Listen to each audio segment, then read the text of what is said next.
Hello everybody and welcome back to Giraffe Dragons. Let's play Paper Mario the 1,000-Year Door. Now, it has been a very long time since any of you have heard from me, and well, that's because there's just been a whole lot of life stuff that's been going on. It's been a while, and I must say, I am glad to be back. Now, last time we found out that the X-naut Fortress was in fact the location of the final crystal star. A good way to do this is to use Bobbery's bomb technique to tell where things are. Okay, and then just double check there.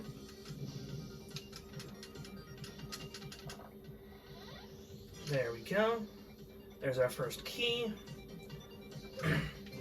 We pick up a Super Shroom. And I have to say, a lot has changed since the last time y'all have heard from me. I got a new job for one. I'm no longer working at a grocery store, which you guys probably would have actually known about that. So yeah, a lot of things happened. I graduated from college, got a new job, and all that good stuff.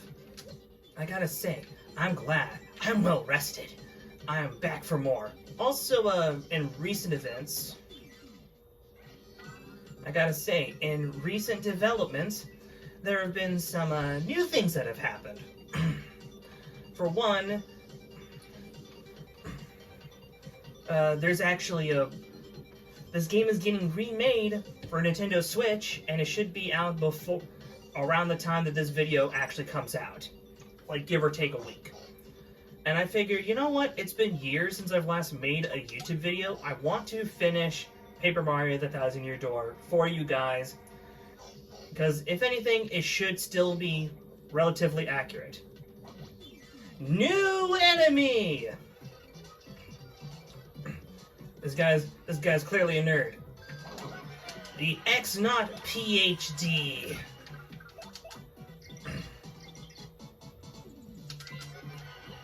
The X-naut PhD. Guys like this invent all the annoying things we fight. Max HP is 9, attack is 4, and defense is 0. He likes to throw beakers of chemicals. The chemicals do all sorts, all kinds of things, like making things huge or burning people. He may also use potions to heal himself or make himself impossible to hit. X-naut PhDs are really annoying, so take them out before they boost themselves. That is true. They're not as big as a threat as other things. Because they're a nerd, they're actually quite susceptible to majority of statuses. As most of their stats are about like 80% or higher on regard for most statuses. And they have a 95% weakness to the KO status. So you can use Showstopper to knock them out instantly. And they're like 70% weak to Gale Force.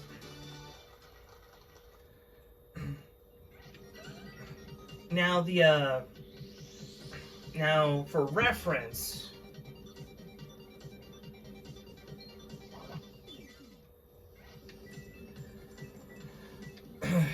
let's see here. Now where was I? Now oh, by the way, this is the room where all the X-yucks thing, where all the now this is where all the yuckses are made, and up here we can find a shortcut to get into some of these rooms illegally. But first you want to do is come all the way over here. There is a star piece.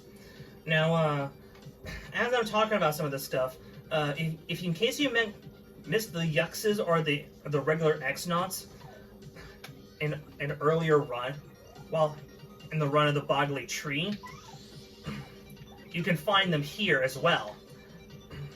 Also, keep this room in mind for later. I'm going to show off something kind of cool about it later. Let's see here.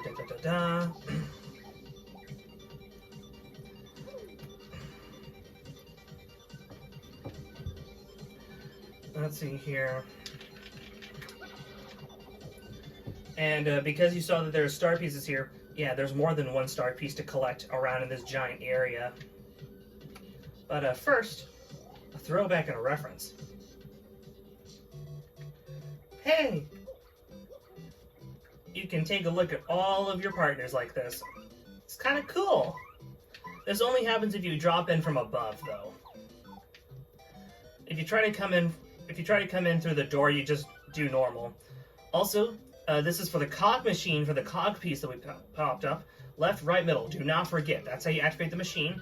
And then for this is to get past that door code on the sub-level 1. 014029. Do not forget. Very so.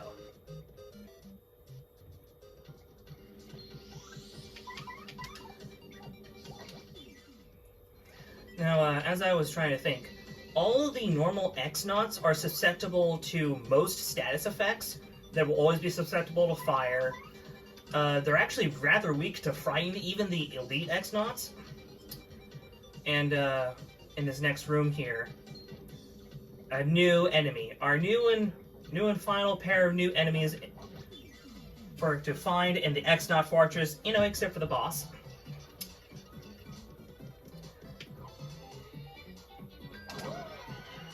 This is what we call the cross yucks.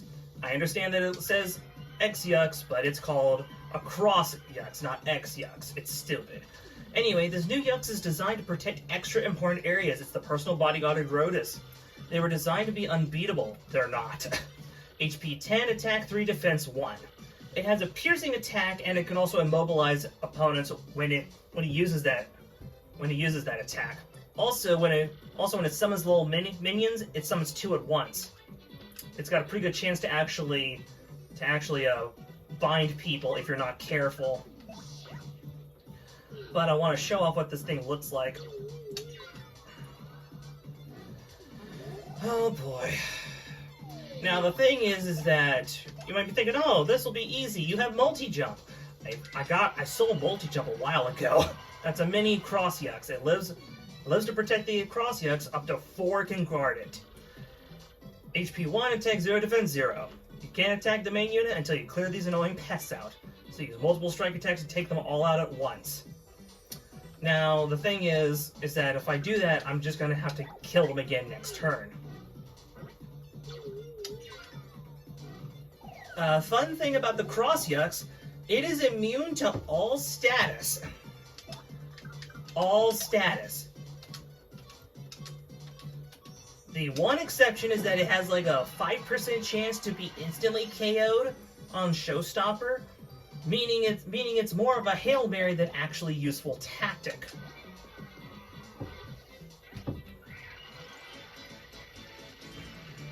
And you might be thinking, oh, but that thing's only worth 5 star points. Yes, it's only worth 5 star points. Okay, and the reason we had to come over here is to grab this key card here, because that's a surprise tool that will help us later. Okay. Cut. And welcome back. We're back in this room. I wish I actually said which room we were going to before then. Okay, so left, right, middle. Okay, this gives us access to 3 items, 2 badges, a Mario badge and a partner badge, plus a star piece. Now you might be wondering, why are you doing this now? Why don't you do this later when you're about to leave? Well, I suppose I may as well spoil this now. If I'm not mistaken, none of the machines work. When you're trying to leave the station, none of the actual machines will work anymore. So you have to find another way off of the moon before bad things happen. So you have to find another way off the moon. And if the machines aren't working, that means you can't get access to these badges right here. And you're going to want to be able to do this because when you leave the moon area, you won't be able to come back to it until much later. So, very much, these are very missable items that you can skip here. Now, the 2 items are Feeling Fine and Feeling Fine Partner. These make you immune to all status effects. Well, at least immune to most detrimental status effects. There's a handful that it does not make you immune to, as far as I'm aware. But stuff like poison, the negative status effects such as poison, dizziness, confusion, you're pretty much immune to all of that.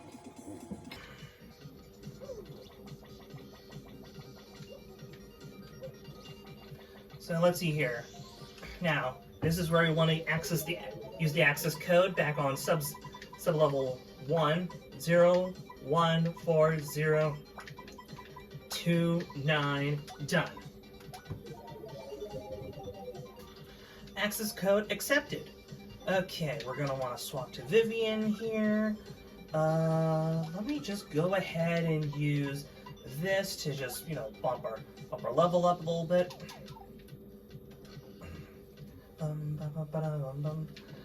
As we see a familiar face, or a pseudo-familiar face, I feel deja vu. You came here to get the elevator key so you can access the computer room. Yeah, I thought so. Well then, you're gonna have to beat me to get it. And if you lose your life, it's mine. You hear me? Mine! What do you say? Challenge this chump. You're mine now.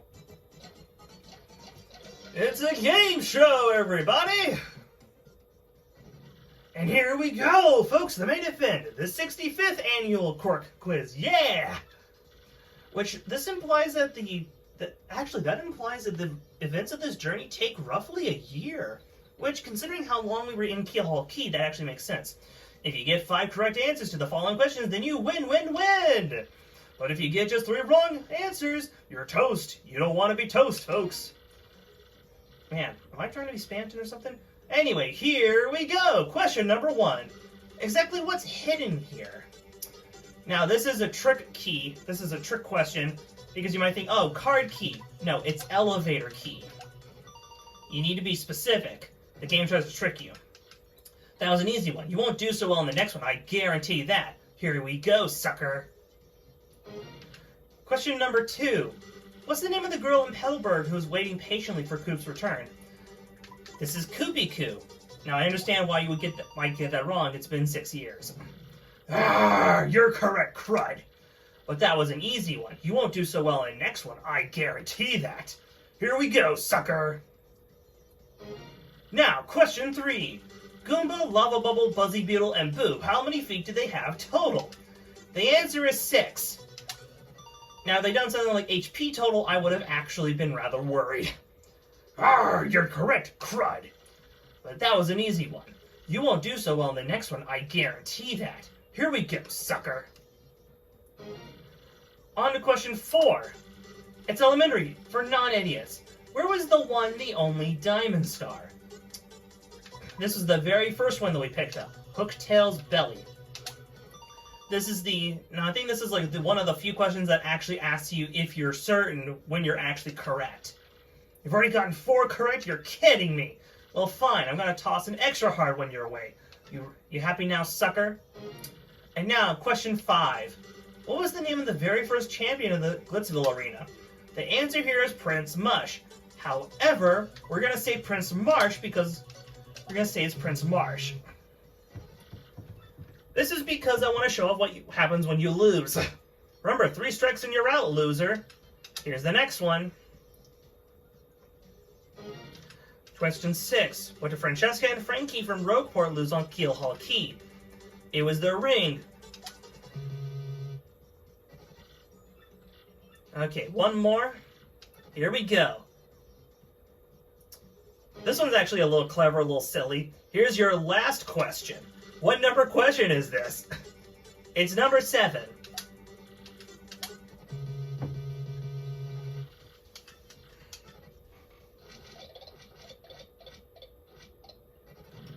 Now, your prize for losing. Fight 2 of these fuckers. Oh boy. This is a battle you can't escape from. They have only a 5% chance to. They have a 5% chance to succumb to the showstop. Now, what do we do in this situation? Simple. We cheese it.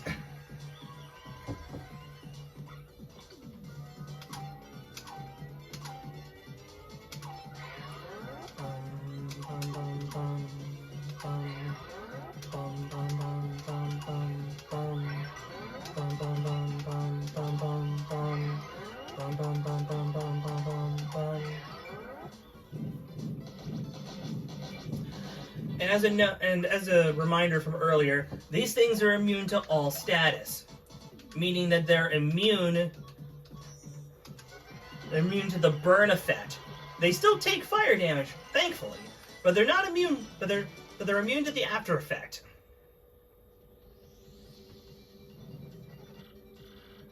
No, you beat my cute little underlings. How could you? Rawr! Jerk, just take this and go. If you ever wonder, know that I hate you. My, how disingenuous of this loser. Anyway, I'm gonna meet y'all back to the next area. Next. Cut.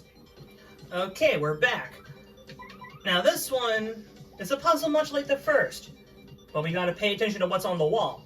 Alternatively, we can do like what most people do. We can cheat. We can use our brilliant little noggin.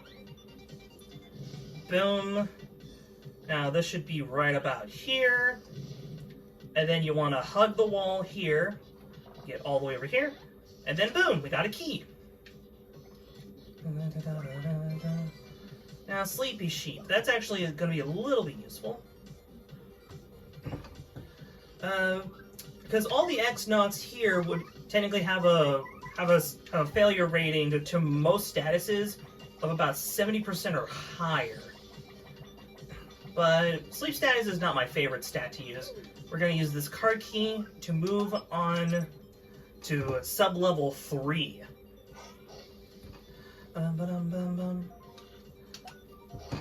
And if you remember, sub-level 4 is where Princess Peach was held. Okay. Let me just double check here my stats. Yeah, we're good. Oh, that's actually kind of nice.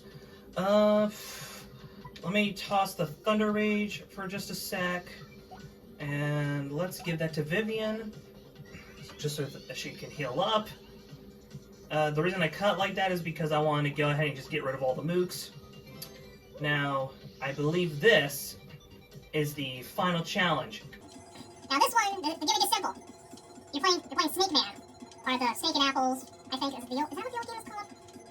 Basically just follow the path. You're going to be following it for a while, and although it is a little abusing to see the party just continuously fall behind like that. And then we go back around this way. Also, if you land on the zappy part, you go back to the beginning of the room. Oh. Almost messed up there. And we got it. Now let's see here. Let's give this to Gumbella. That way we can just go ahead and free up an inventory slot for this over here. It's an HP dragon. It's a little bit of an okay healing item. And then we go and now that we have all 3 key cards, we're gonna come all the way down here to this side, and then we're going to. Now, it thankfully doesn't matter which order you put these in. And we're getting into the final stretch of the level. Yeah, this is a very small dungeon by comparison.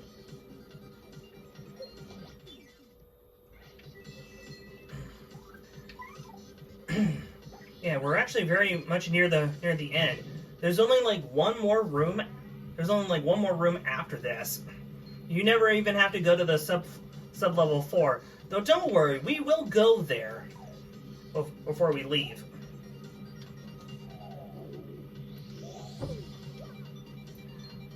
And then we just gotta wait for this to drop. We go all the way up here. We need to get that key card. That key card will allow us to progress. Let's just go ahead and just say 20 FP.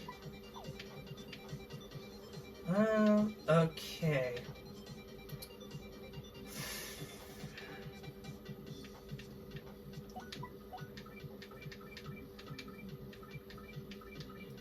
I think I'll just try to use the HP drain during the next fight.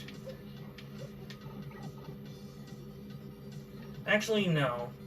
I'm gonna trade the HP drain for the Ultra Shroom over there. Just because this would be a lot better to use.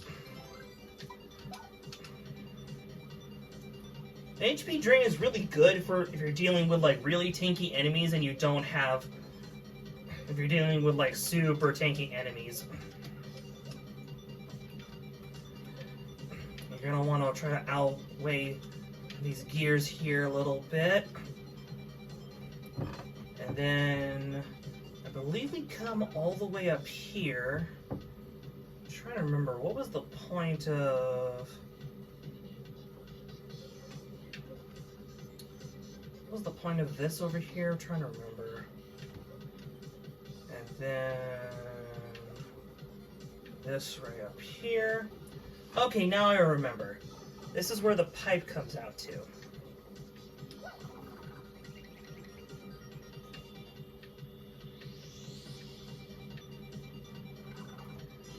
And then our final encounter before the boss of the area. Eh.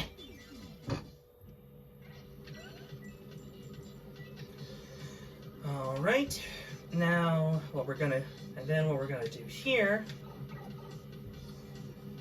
I'm gonna leave, and now we gotta go through the room again, because we had to do it once for the card key, and now we have to do it a second time to find a way to get up there.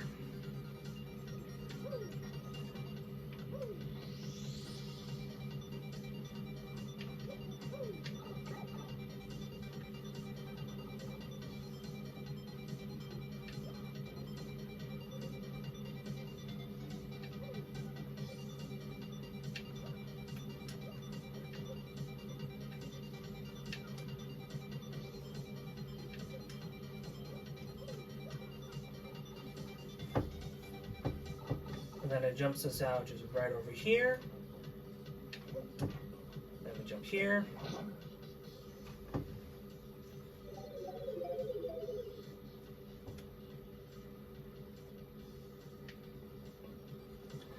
And that'll lead us to the boss. So, let's see here. Let's go ahead and put Goombella in front, hit the box, and hit the save block. I will see all of you guys later. Y'all have a good night. Giraffe Dragon, out!